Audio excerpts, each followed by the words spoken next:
Oui, doyen. Première victoire depuis la création de l'AS Aïnoumar.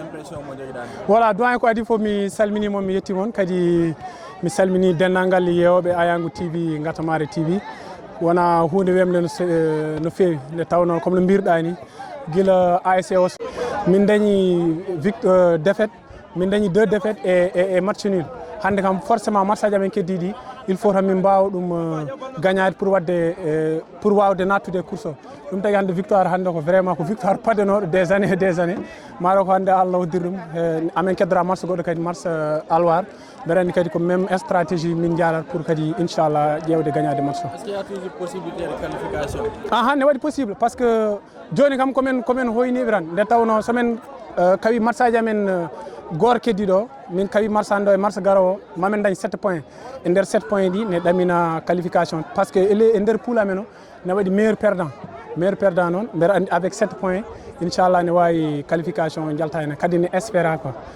voilà.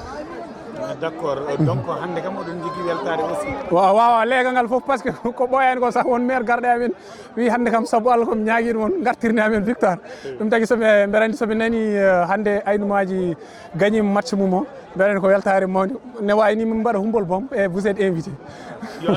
Amin, merci beaucoup, merci doyen, merci.